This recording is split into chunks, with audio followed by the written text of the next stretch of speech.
नमस्कार, prime debate देख रहे हैं आप। आपके साथ मैं हूं दीपक व्यास। ईद का त्योहार नजदीक है और उत्तर प्रदेश, उत्तराखंड और पश्चिम बंगाल समेत देश के कई राज्यों में सड़कों पर नमाज पढ़ने पर पाबंदी लगा दी गई है। जानकारों की माने तो देश के कई दूसरे राज्य भी इसको लेकर विचार करने में जुट गए हैं। इस फैसले के पीछे हवाला यह दिया जा रहा है कि ट्रैफिक जाम और आमजन को होने वाली समस्याएं जो है वो ना हो। इस फैसले के समर्थन करने वाले इसके पीछे अपनी अलग दलील भी गिना रहे हैं। कई बार कोर्ट भी इसे लेकर टिप्पणी कर चुका है। बीते दिनों इलाहाबाद हाई कोर्ट भी टिप्पणी कर चुका है कि सार्वजनिक स्थल सभी के लिए है, धार्मिक आजादी के नाम पर इस पर कब्जे की इजाजत नहीं दी जा सकती। कोर्ट ने यह भी कहा कि संवैधानिक समाज में आजादी के साथ हमेशा दूसरों के प्रति जिम्मेदारी भी जुड़ी रहती है। दूसरी तरफ सियासी बयानबाजियां भी अक्सर इस मसले पर होती रही हैं। ऐसे में आज प्राइम डिबेट पर चर्चा करेंगे इसी मुद्दे पर कि क्या सड़कों पर नमाज पर रोक लगाना जायज है या फिर इसके पीछे सरकारों का कोई सियासी एजेंडा है। और इसी मुद्दे पर चर्चा के लिए हमारे साथ में कुछ खास मेहमान जुड़ चुके हैं, उनका परिचय आपसे करवा देते हैं। हमारे साथ में आशीष हल्दानिया जी जुड़ चुके हैं, कांग्रेस पार्टी के प्रवक्ता। आशीष जी, स्वागत है आपका। जयपाल सिंह मांडोता जी भारतीय जनता पार्टी के प्रवक्ता हैं, आपका भी बहुत स्वागत है। एडवोकेट सुनैना शर्मा जी हमारे साथ में जुड़ चुकी है, विश्व हिंदू परिषद की प्रवक्ता है, आपका भी बहुत स्वागत है। सबसे पहले मैं जयपाल जी आपसे जानना चाहता हूं, ये जो जहां जहां भी रोक लगाई गई, उत्तर प्रदेश, उत्तराखंड या पश्चिम बंगाल, तमाम जगह भारतीय जनता पार्टी की सरकार है, इसके पीछे मंशा क्या है साहब, या फिर कोई सियासी एजेंडे के तौर पर देखा जाए इसे, क्योंकि आरोप आप लोगों पर वही लग रहे हैं। देखिए दीपक जी, मंशा साफ है इसके अंदर कि देश है वो कानून से चलता है और कानून से ऊपर कोई भी नहीं है। सबको अपना फ्रीडम ऑफ वर्शिप, सबको अपना राइट है, लेकिन सबको ये भी है कि उसकी कुछ सीमाएं हैं। आप देखिए बार बार नमाज के नाम पे किसी रोड को जाम करना, किसी रोड को रोकना, ये किसी भी ठीक नहीं है, संवैधानिक भी नहीं है। आपका फंडामेंटल राइट्स है, लेकिन ड्यूटी भी उसके साथ जुड़ती है।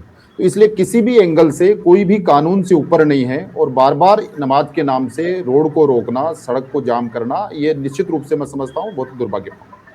तो सरकार की मंशा बिल्कुल साफ है कि सबको इस देश में सबको अपने धर्म और इबादत के अधिकार है, राइट है, वो अपने हिसाब से करें। मंदिर में करें, पूजा के लिए एक विशेष जगह है वहां पे करें, और नमाज के लिए भी उनके पास जगह है वहां पर करें। लेकिन कोई रोड रोक के और उसको अपना राइट समझे और कानून से ऊपर समझे, मैं समझता हूँ ये बात ठीक नहीं। इसलिए इस प्रकार की कोई पॉलिटिकल बात नहीं है ये। हमें इस बात को समझना चाहिए और सबको अधिकार है, सब अपनी पूजा करे, सब नमाज पढ़े, गुरुद्वारे में मत्था टेके, सबको राइट है। लेकिन बार बार इस चीज को ये करना और रोड को रोकना, घंटों तक रोड के रखना, ये समझता हूँ लोगों के अधिकारों का हनन है। और किसी भी सूरत में कानून से ऊपर कोई भी नहीं है। किसी भी सरकार की कोई भी मंशा, किसी का त्योहार पे रोक लगाना, किसी की पूजा पर रोक लगवाना या किसी को त्योहार मनाने पर रोक लगाना, इस प्रकार की किसी भी सरकार की कोई मंशा नहीं है। हमें ये बात समझनी होगी। ठीक है, विश्व हिंदू परिषद से सुनैना शर्मा जी भी हमारे साथ में। सुनैना जी, आप लोग तो अक्सर इस पूरे मामले को लेकर मांग उठाते रहे हैं, बजरंग दल, विश्व हिंदू परिषद सरीखे जो दल है, तो ऐसे में आप लोग तो इससे बेहद खुश होंगे। लेकिन चीजें इस बात को लेकर भी सवाल उठते हैं कि अमूमन दूसरे समाज जो है उनके भी जुलूस निकलते हैं, धार्मिक जुलूस या दूसरे कार्यक्रम भी होते हैं। जी देखिए, जितने भी कार्यक्रम होते हैं उनके लिए हमेशा सरकार की परमिशन ली जाती है। यदि सरकार किसी प्रकार के कार्यक्रम के लिए मना कर देती है तो आसानी से उस चीज को मान भी लिया जाता है। उसके लिए हम सड़कों पे नहीं आते हैं, उसके लिए हम प्रदर्शन नहीं करते हैं, पत्थरबाजी नहीं करते हैं। आपने देखा कि बंगाल में जैसे ही इस बात के लिए कहा गया, इनकी क्या है, मैं आपको बताऊं, इनकी आदत पड़ गई है कि जैसे ही सरकार कॉन्स्टिट्यूशनल किसी राइट को लेकर आना चाहेगी, उसी समय इनको इनके धर्म की, इनकी जो फ्रीडम है उसकी याद आ जाती है। आप किसी भी मुद्दे को ले लीजिए, चाहे आप ट्रिपल तलाक को ले ले, आप हिजाब के लेकर मुद्दे को ले ले, यूजीसी के मुद्दे को ले ले, किसी भी मुद्दे को आप ले लीजिए, हर मुद्दे को लेकर जब भी सरकार किसी प्रकार का निर्णय लेती है तो ये लोग सड़कों पे आ जाते हैं, प्रदर्शन पे आ जाते हैं। बिल्कुल अभी असरोल में बंगाल में इन्होंने प्रदर्शन कर दिया इस बात के लिए कि सरकार ने इनको सड़क पर नमाज पढ़ने के लिए मना कर दिया। सड़क जो कि एक पब्लिक प्लेस है उसके लिए मना करने पर अगर इनके ये हाल है, तो यदि सरकार इनके पर्टिकुलर किसी चीज के लिए कोई निर्णय ले लेती है, किसी इनके मस्जिद को लेकर या किसी और चीज को लेकर, तो आप सोचिए कि किस प्रकार की मानसिकता है, किस प्रकार की प्रदर्शन और किस प्रकार की चीजें देश के अंदर हो जाएंगी। मेरा मानना है, विश्व हिंदू परिषद का मानना है कि सरकार जो निर्णय लेती है उसका सम्मान पूर्वक उसको माना जाना चाहिए और जनता के हितों की सदैव सुरक्षा होनी चाहिए। इस निर्णय का विश्व हिंदू परिषद बहुत स्वागत करता है। चलिए ठीक है, मैं एक बार आशीष जी के पास भी चलूंगा उनके रिएक्शन के लिए, लेकिन दर्शकों की जानकारी के लिए बता दूं कि अब्दुल लतीफ आर्को जी जो कि ऑल इंडिया मिली काउंसिल के सचिव हैं, हमने उन्हें भी आमंत्रित किया है डिबेट पर, अभी तक वो जुड़े नहीं हैं। लगातार हम उनके संपर्क में हैं, उनका भी हम रिएक्शन लेने की कोशिश करेंगे। लेकिन आशीष जी, मैं आपका रिएक्शन जानना चाहूंगा, ये जो यूपी, उत्तराखंड और पश्चिम बंगाल सरीखे राज्यों में जो फैसले किए गए हैं उसे लेकर कांग्रेस पार्टी क्या सोचती, क्या ये कोई उनका सियासी एजेंडा है या ठीक है इलाहाबाद हाईकोर्ट ने जो टिप्पणी की उससे जोड़कर देखा जाए? देखिए दीपक जी, कोर्ट सर्वमान्य होता है और कानून की पालना सबको करनी चाहिए। लेकिन मैं एक बात कहना चाहूंगा कि देश में आजादी से पहले, हमारा भारत देश है, जब जब ये गुलाम था और जब हमने अंग्रेजों को भगाकर जब हमने आजादी ले ली, उसके बाद 2014 से पहले, ये मेरी बात को कोट कर लीजिएगा, 2014 से पहले हमने मंदिरों में आरती भी देखी है, गुरुद्वारों में गुरबाणी भी सुनी है, गिरजाघरों में प्रार्थना भी देखी है और मस्जिद में हमने अजान भी सुनी। लेकिन 2014 के बाद में देश की जो इंसानियत की आवाज थी उसको बिल्कुल खत्म कर दिया गया, उसको बिल्कुल निस्तर नाबूद कर दिया गया है, उसको दफना दिया गया है। बात कर रहे हैं बंगाल की, बात कर रहे हैं उत्तराखंड की, बात कर रहे हैं ये उत्तर प्रदेश। उत्तर प्रदेश में अगले वर्ष चुनाव, उत्तर प्रदेश में अगले वर्ष चुनाव है, उत्तराखंड में अगले वर्ष चुनाव है। ये चुनावों की जो राजनीति भारतीय जनता पार्टी करती है ना, ये देश को तोड़ने वाली चीजें हैं। मुझे एक बात बताइए, बड़ी बड़ी बातें अभी भारतीय जनता पार्टी के प्रवक्ता ने भी की, हमारी बहन विश्व हिंदू परिषद की जो सदस्य है उन्होंने भी की। लेकिन मैं इनसे एक बात पूछना चाहूंगा कि ये बंगाल का ये उदाहरण दे रहे हैं कि बंगाल में जिस तरीके से ये हाईकोर्ट का निर्णय आया, उसके बाद में पत्थरबाजियां हुई। मैं ये कहना चाहूंगा, जब चुनाव बंगाल के हो रहे थे तो किस तरीके की भाषा का प्रयोग शुभेंदु अधिकारी कर रहे थे, एक विशेष समुदाय को टारगेट करके। क्या शुभेंदु अधिकारी ने, क्या नरेंद्र मोदी जी ने, क्या अमित शाह ने, क्या किसी भारतीय जनता पार्टी के किसी और नेता ने पश्चिम बंगाल में यह कहा कि हम शिक्षा के नाम पर वोट मांगते हैं, हम इंफ्रास्ट्रक्चर के नाम पर वोट मांगते हैं, हम स्वास्थ्य के नाम पर वोट मांगते हैं, हम नौजवानों को रोजगार देने के नाम पर वोट मांगते हैं, हम महिलाओं को सुरक्षा देने के नाम पर वोट मांगते हैं? नहीं। वहां पर क्या किया गया पश्चिम बंगाल में कि हिंदू और मुसलमान इसके नाम पर हमें वोट दीजिए, इस तरीके की बातें वहां पश्चिम बंगाल में की गई। अच्छा है, कानून सबके लिए बराबर होता है, लेकिन अनुच्छेद 25 और 26 में हमें यह स्वतंत्रता दी गई है कि हमें हमारा धर्म मानने की, उसका प्रचार करने की। हाँ, बिल्कुल जयपाल जी की बात सही है कि कानून के दायरे में सब आते हैं। लेकिन मैं ये जानना चाहता हूं और ये पूछना चाहता हूं कि ये 2014 से पहले तो हमने ऐसा नहीं देखा। 2014 से पहले भी सड़कों पर नमाज पढ़ी जाती थी, 2014 से पहले भी ताजिए निकलते थे, तब भी रोड जाम होती थी, तब भी हम सब मिलकर उन त्योहारों को मनाते थे, क्योंकि हिंदू मुसलमान के त्योहार को मनाता था और मुसलमान हिंदू के त्योहार को मनाता था। हम उनके यहाँ ईद पर जाते थे, वो आशीष जी सुनिए, आशीष जी त्योहार मनाने पर रोक थोड़ी ना है, आशीष जी त्योहार मनाने पर रोक थोड़ी ना है, त्योहार मनाने के लिए त्योहार मना, मैं वही तो कह रहा हूं, हिंदू मुसलमान, इसमें एक शब्द बहुत बड़ा है, नमाज कौन पढ़ता है? नमाज मैं तो पढ़ता नहीं हूं, नमाज जयपाल जी पढ़ते नहीं है, नमाज मेरी बहन पढ़ती नहीं है, नमाज कौन पढ़ता है? नमाज पढ़ता है मुसलमान। सर सुनिए, और जब मैंने एक बहुत बड़े चैनल पे भी कही थी कि जब ताजिया निकलता है तब रोड जाम होती है, और जब हम तीज की सवारी निकालते हैं, गणगौर की सवारी निकालते हैं, कांवड़िया पे, तब भी हम रोड डाइवर्ट करते हैं। लेकिन ये इस तरीके की मानसिकता ठीक है। अब क्यों? सुनैना जी आप जवाब दीजिए, सुनैना जी आप जवाब दीजिए। इन्होंने सवाल खड़े कर दिए हैं। इन्होंने ये कहा है कि जब अब्दुल लतीफ आरको जी भी शायद हमारे साथ में कुछ देर में जुड़ जाएंगे। अब्दुल जी आपको आवाज आ रही है मेरी? लगता है कोई तकनीकी कमी है। आ रही है आपको मेरी आवाज? हाँ जी, आ रही है। ठीक है, आरको साहब आपने यहाँ पर सुना, जो यहाँ पर गेस्ट मौजूद है उनकी अपना जो अलग अलग दलीलें हैं वो यहाँ पर आपने सुनी होगी। आपका क्या रिएक्शन है सर, जिस तरीके से कुछ राज्यों में नमाज पर पाबंदी लगाई गई उसको लेकर, सड़कों पर नमाज पढ़ने पर जो पाबंदियां लगा दी गई है? दरअसल बात ऐसी है साहब, तो जहाँ भी लगाई जा रही है, ये पता नहीं ऐसा क्यों कर रहे हैं, जबकि हमारे यहाँ नमाज, वो नमाजें जो ईद बकरा ईद, इसमें बड़ी तादाद में लोग आते हैं और उसमें मस्जिदें छोटी पड़ती है, तो उस वक्त 1 घंटे के लिए ऐसा पीरियड होता है कि जब वो ज्यादा हो जाने की वजह से लोग सड़क पर आ जाते हैं। तो ये साल में 2 टाइम ऐसे होते हैं, और बाकी समाज के जो प्रोग्राम चलते हैं वो 12 महीने चलते हैं। रोज तो यात्राएं निकलती है, कभी काव्य की यात्रा निकलती है, कभी किस भगवान की यात्रा निकलती है, और कभी तो यात्राओं के अलावा हमारे वीआईपी जो हैं वो 1-1 घंटे तक रोड रोक देते हैं कि साहब वीआईपी आने वाले हैं, रोड जाम। मरीज होते हैं परेशान, बूढ़े आदमी बेचारे गाड़ी में फंसे होते हैं, और सैकड़ों की गाड़ियों की लाइनें लग जाती है। वो सरकार को नजर नहीं आ रहा। वो 1 घंटे 2 साल में, 1 साल में 2 दफा वो सरकार को नजर आ रहा है। तो इसका मतलब सीधा सीधा सा है कि इन्होंने वोट से जोड़ दिया, ये मुसलमानों को परेशान करोगे तो वोट बढ़ जाएंगे।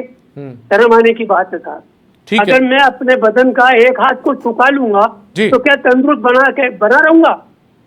अगर मेरा एक हाथ सूख गया तो मैं तंदुरुस्त तो नहीं कहलाऊंगा ना जी, हैंडीकैप पे कहलाऊंगा ना जी। तो मुझको क्यों हैंडीकैप करने पे लगे हुए हैं ये सियासी लोग? कुछ तो ख्याल आना चाहिए। सारी दुनिया देख रही है, सारी दुनिया समझ रही है कि हिंदुस्तान में मुसलमानों के साथ क्या हो रहा है, और मुसलमान कंट्रियों से आप सब कुछ लेना चाहते हैं, मतलब तेल भी लेना चाहते हैं, आप इस बात लेना चाहते हैं। एक बार मैं आपसे, अब आपने इस बात का जिक्र कर दिया, क्या आरको साहब क्या लगता है क्या हो रहा है? आरको साहब आपको क्या लगता है हिंदुस्तान में, आरको साहब क्या लगता है आपको हिंदुस्तान में क्या हो रहा है मुसलमानों के साथ? ये बड़ा जुल्म हो रहा है, वन साइडेड है, कोई सुनने वाला नहीं है। अब तो अदालतें भी जो है गलत फैसले देने लगी है, वो भी देखती है सरकार क्या चाहती है, वैसे फैसले दे रही है। ठीक है, इससे बड़ी और क्या हमारे लिए दुख की बात हो सकती है, और सारी दुनिया देख रही है इस बात को। ये नहीं है कि आपने जो कुछ किया है वो आप जानते हैं और दूसरा मुल्क नहीं जानता। अरे दूसरे मुल्क देख रहे हैं। ठीक है, आज की कोई मीडिया कुछ भी दिखाता हो, लेकिन ऐसे लोग भी हैं जो सच दिखाते हैं, और जो सच दिखाते हैं वो पूरी दुनिया में जा रही है। तो इस बात का ख्याल तभी होना चाहिए। सर सुनिए, ऐसे काम करने तभी आपको मौका मिल रहा है सर यहाँ पर, सर तभी आपको मौका मिल रहा है, आप जो सवाल खड़े कर रहे हो वो मौका पूरा दिया जा रहा है आपको। ठीक है, जयपाल मांडोता जी आप सुन लीजिए एक बार। इन्होंने कहा कि सुनी नहीं जा रही है इनकी, जुल्म किया जा रहा है। अब तो सरकारें भी, जो सरकारें जो फैसला करती थी वो तो था ही, बल्कि अदालतें भी फैसला गलत तरीके से करने लगी हैं। देखिए, हिंदुस्तान है और हिंदुस्तान में सबको बात कहने की भी आज़ादी है, पूजा पद्धति स्वीकार करने की भी आज़ादी है, मगर सवाल ये उठता है कि दोनों चीज़ें कॉन्ट्राडिक्ट कर रही है। मोहर्रम मनाए, मोहर्रम का जुलूस निकाले, रोड पे निकलता है, परमिशन निकलता है, हमारी कावड़ यात्रा निकलती है, हम भी आराम से परमिशन लेके और वो निकालते हैं। दोनों चीज़ें अलग अलग है। नमाज जो होती है, जुम्मा होता है, वो 52 बार होता है और एक दिन के अंदर 5 बार नमाज पढ़ी जाती है, यानी 1800 या समथिंग। तो इन दोनों चीजों को कोई किसी के त्योहार पे कोई रोकने लगा रहा है। आशीष भाई, 2014 से पहले जो पॉलिटिकल अपीजमेंट की राजनीति हुई ना, उस राजनीति की यदि चर्चा करें तो पूरा दिन लग जाएगा, इतने सीमित समय में उसकी चर्चा। 2014 के बाद पोलराइजेशन की राजनीति हुई है जयपाल जी, मैं वही कह रहा हूं। 2014 के बाद आपने पोलराइजेशन किया, पूरे देश में आपने ऐसा ध्रुवीकरण पैदा कर दिया जयपाल जी, पूरे देश में ध्रुवीकरण पैदा कर दिया आपने। पॉलिटिकल अपीजमेंट क्या होता है? आज आप किस चीज पे वोट मांग रहे हैं? नहीं, आप किस चीज पे वोट मांग रहे हैं? हिंदू, मुसलमान, पाकिस्तान, आतंकवाद, और क्या है आपके पास? आशीष जी एक बार इनकी सुन लीजिए, मैं वापस आ जाऊंगा आपके पास। शिक्षा के नाम पर वोट मांगा।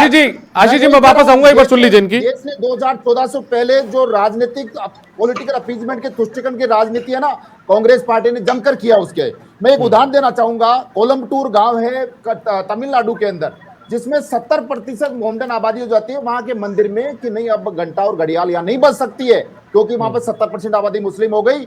हाईकोर्ट ऑफ मद्रास को वहां इंटरवीन करना पड़ा और उन्होंने कहा कि ये क्या हो रहा है। दूसरा उदाहरण देता हूं, आपकी सरकार 2013 में कांग्रेस पार्टी की सरकार केरला के अंदर, वहां पर मल्लापुरम एक जिला है, वहां पर मुस्लिम आबादी 60-70% हो गई। उन्होंने कहा कि यहां पर लड़कियों की जो शादी है उसकी आयु 18 से घटाकर 16 कर दी जाए, और इसको मान लिया गया। ये अनेकों उदाहरण ऐसे देश में पड़े हैं। इसलिए पॉलिटिकल अपीजमेंट की राजनीति 2014 से क्या हुआ, वो बहुत बड़ी चर्चा का विषय है। सवाल यह है कि आप इसको कॉन्ट्रोडिक्ट मत कीजिए, किसी को कोई त्योहार पर रोक नहीं, मनाइए। हम भी अपना त्योहार मनाते हैं, क्या कानून से ऊपर है? क्या रोड रोक के बैठ जाएंगे क्या हम? तो ये अधिकार मेरे को पूरा संविधान अधिकार थे, संवैधानिक काम कीजिए, उसको मानने में दिक्कत क्या है? अब आप रोड रोक के बैठ जाएंगे, और किस आधार पे? आप देखिए, मैं इबादत करते हैं, कीजिए, आपके पास मस्जिद है, हमारे पास मंदिर है, हम भी उस गर्भगृह का सम्मान करते हैं, पूजा मंदिर के अंदर करते हैं ना, क्या रोड पे? ठीक है, अब मैं इनसे जवाब ले लेता हूँ, आशीष जी से जवाब ले लेता हूँ। कोई भी नहीं है आशीष जी, कानून सम्मत। आप जयपाल जी की बात का जवाब भी देना चाह रहे थे, और लेकिन इस बात से आप इत्तेफाक रखते हैं कि जो आरको साहब ने कहा कि साहब जुल्म बढ़ गया मुसलमानों पर? मैं वही कह रहा हूं कि साहब, आरको साहब, जितनी आजादी हिंदुस्तान में है, आप किसी दूसरे देश की बात कर लीजिए ना। आज वक्फ बोर्ड की, आप कह रहे हैं जगह की समस्या, वक्फ बोर्ड के पास में 20 लाख हेक्टेयर जमीन है, क्या प्रॉब्लम है? आप कहीं आशीष जी आप जवाब दीजिए मेरा सवाल आपसे। आशीष जी, देश में आजादी है, सबको बात कहने। देखिए दीपक जी, मैं ये कहना चाहूंगा कि 2014 से पहले हमने इस तरह की राजनीति कभी नहीं देखी। 2014 से पहले भी नमाजें पढ़ी जाती थी, 2014 से पहले भी हिंदू और मुसलमान अपने सारे त्योहार, सारी चीजें सब एक साथ मिलकर मनाते थे। लेकिन अब ये 2014 के बाद में ऐसा क्या हो गया देश में कि जयपाल जी आशीष जी की बात सुन लीजिए। जयपाल जी एक बार आशीष जी की बात सुन लीजिए। सबसे बड़ी राजनीति जो आज हम कर रहे हैं वो कर रहे हैं हम धर्म की। मैं इनसे एक बात पूछना चाहता हूँ, जयपाल जी बैठे हुए हैं, नीट का पेपर लीक हुआ, 22.5 लाख बच्चे जो है वो हिंदू है, हिंदू बच्चों का पेपर लीक हो गया, कई बच्चियों ने आत्महत्या कर ली। विश्व हिंदू परिषद और भारतीय जनता पार्टी कहीं नजर आए खड़े हुए, भारतीय जनता पार्टी उन बच्चियों के साथ में, उन बच्चों के साथ में। लेकिन जहां धर्म की बात होती है वहां भारतीय जनता पार्टी तुरंत खड़ी हो जाती है, क्योंकि भारतीय जनता पार्टी चाहती है कि उनकी वोट बैंक की राजनीति सबसे बड़ी यही है।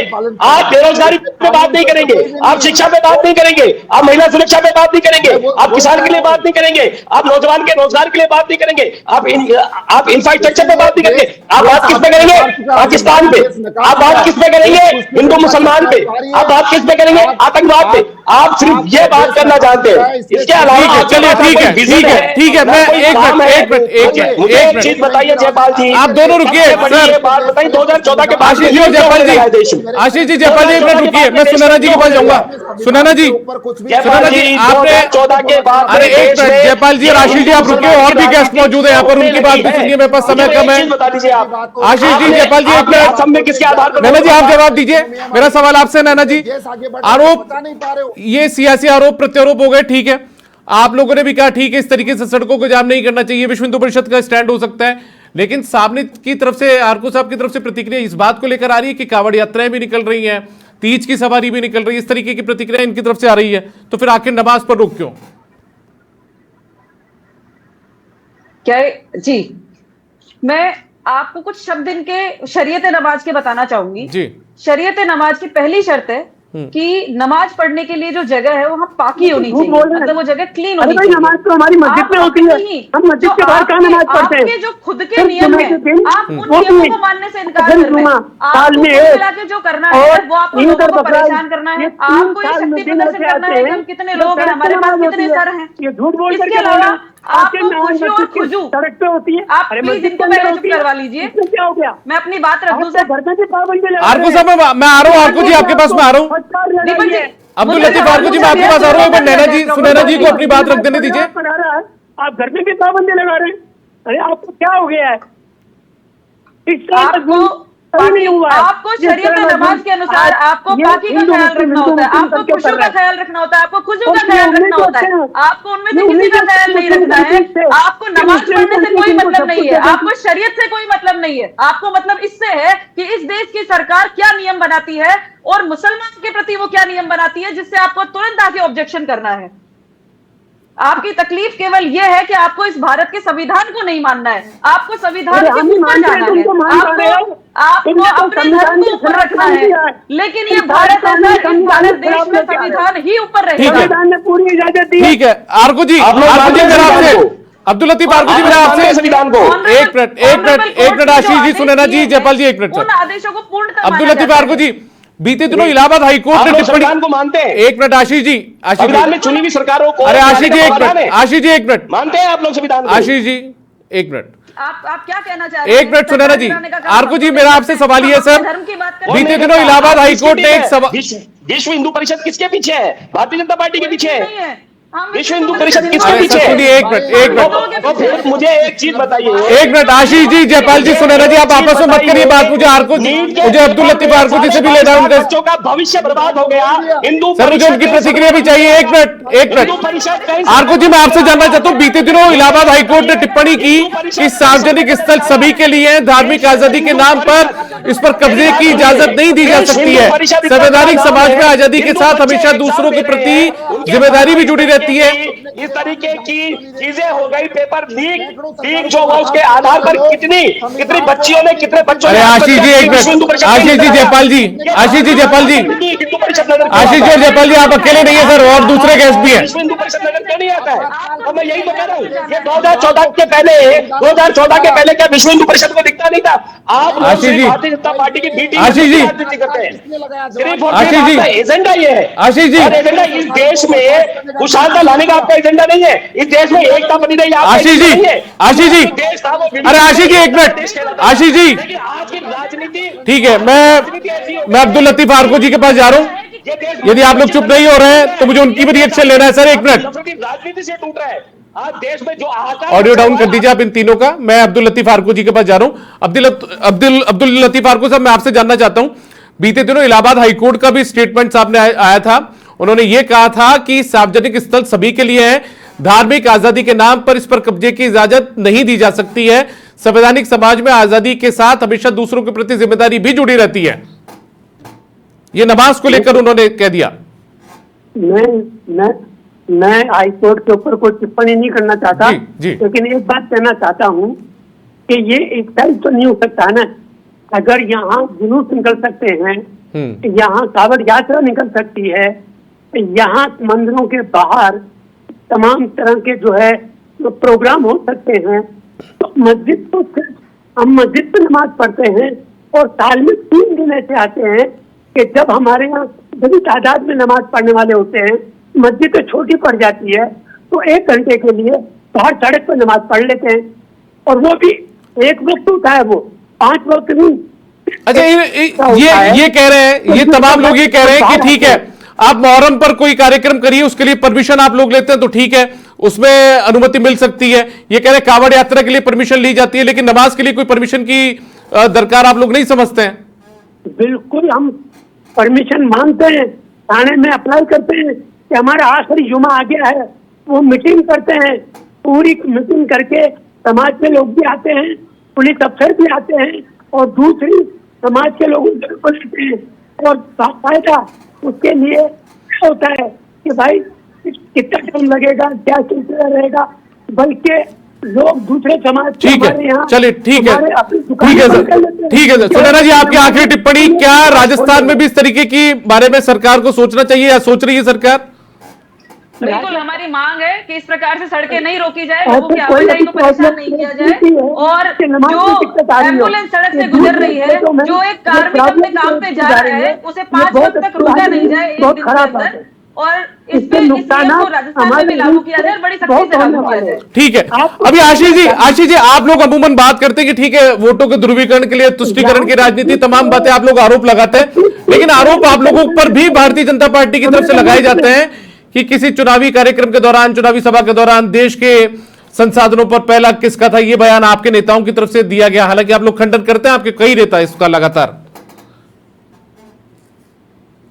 देखिए दीपक जी, वो अल्पसंख्यक का जो बयान मनमोहन सिंह जी के द्वारा दिया गया था, हमारे पूर्व प्रधानमंत्री स्वर्गीय मनमोहन सिंह जी ने कहा था कि देश की सबसे ज्यादा जो व्यवस्था है उनपे अधिकार अल्पसंख्यक, लेकिन अल्पसंख्यक में मुसलमान का नाम उन्होंने नहीं लिया। अल्पसंख्यक में सिर्फ मुसलमान ही नहीं आते, जैन भी आते हैं, बौद्ध भी आते हैं, और कई कम्युनिटीज अल्पसंख्यक के अंदर आती है। शायद हिंदू परिषद वालों को और भारतीय जनता पार्टी को पता होगा, लेकिन इन्होंने क्या प्रोपेगेंडा अपनाया कि उन्होंने अल्पसंख्यक के लिए कहा। ये झूठी बातें जिस तरीके से फैलाते हैं ना, यही ध्रुवीकरण के। हमें ऐसा देश चाहिए, हमारा भारत ऐसा होना चाहिए जिसमें हम आरती भी सुने, जिसमें हम अजान भी सुने, जिसमें हम गुरबानी भी सुने, और जिसमें हम गिरजाघरों की प्रार्थना भी सुने। ठीक है, हमें ऐसा देश, ठीक है। मैंने आपकी बात सुन ली। अब जयपाल जी रिएक्शन दे देंगे इस बात का। मैंने आखिरी टिप्पणी ले ली आपकी। जयपाल जी, आपकी आखिरी टिप्पणी। ऐसा देश चाहिए उनको जो उन्होंने बता दिया, आपने जो देश बनाया वैसा देश नहीं चाहिए उनको 12 सालों में जो दिया है। ऐसी बातें होती नहीं है दीपक जी। ठीक है जयपाल जी, आपने 12 सालों में जो देश दिया वो वैसा देश उन्हें नहीं चाहिए, वो 2014 से पहले वाला देश चाहते हैं। देखिए दीपक भाई, अभी ये कह रहे थे, कल एक राहुल गांधी जी किसी कार्यक्रम में थे, उन्होंने कहा कि अल्पसंख्यक यूज नहीं करना है, खुलकर मुसलमान बोलना है, खुलकर। ये राहुल गांधी जी का स्टेटमेंट है कल का, और कल ही राहुल गांधी मुसलमान को मुसलमान नहीं बोलेंगे तो क्या बोलेंगे जयपाल जी? मैं वही कह रहा हूं कि यही तो राजनीति अपीजमेंट की, और क्या है। अभी आपको हिंदू हिंदू बोल रहे थे बंगाल के अंदर, तब तो आपको आपत्ति हो गई। तब राहुल गांधी जी खुलेआम बोल रहे हैं कि मुसलमान बोलना है, आपको अल्पसंख्यक नहीं बोलना है, वहां आपको आपत्ति नहीं है। तो ये सिलेक्टिव आइडिया छोड़िए, आप ये सिलेक्टिव छोड़िए, इन दोनों चीजों को अलग अलग मानिए कि कहीं भी किसी के त्योहार, मुझे शिवरात्रि में मंदिर जाना है, अरे हम तो तैयार हैं, हम तो तैयार हैं, लेकिन आपको उसी टाइम वो रोक जाना, तो हम तो तैयार हैं जयपाल जी। कब रोक रहे हैं, कब रोक रहे हैं? हमने मस्जिद, सुनिए, हमने जब नमाज पढ़ते हुए देखा तो किसी को रोका नहीं जाता है, एम्बुलेंस रोकी नहीं जाती है, रास्ता डाइवर्ट किया जाता है, रूट बनाया जाता है, सारी व्यवस्थाएं की जाती है। इंसानियत है लोगों में, चाहे वो किसी भी समुदाय का हो, उसमें इंसानियत है, लेकिन इंसानियत भारतीय जनता पार्टी में नहीं है। उनकी इंसानियत। चलिए ठीक है, वक्त की कमी है। बहुत शुक्रिया आप तमाम मेहमानों का, आप हमारे साथ जुड़े, इस चर्चा में शरीक हुए। फिलहाल बहुत शुक्रिया आप सबका। तो कुल मिलाकर देखिए, हर किसी की अपनी अलग अलग दलीलें हैं, कोई इसे ठीक बता रहा है फैसले को, यानी कि जो सरकारों ने फैसले लिया है कई राज्यों की कि सड़क पर नमाज नहीं होनी चाहिए, उसको कोई ठीक बता रहा है, जबकि उसकी खिलाफत करने वाले बहुत सारे लोग भी हैं। देखना होगा कि क्या यूपी और उत्तराखंड की तर्ज पर, क्या पश्चिम बंगाल की तर्ज पर राजस्थान भी इसे अपनाता है इस मॉडल को, या दूसरे राज्य भी अपनाते हैं क्या। फिलहाल प्राइम डिबेट में इतना ही, इजाजत दीजिए, नमस्कार।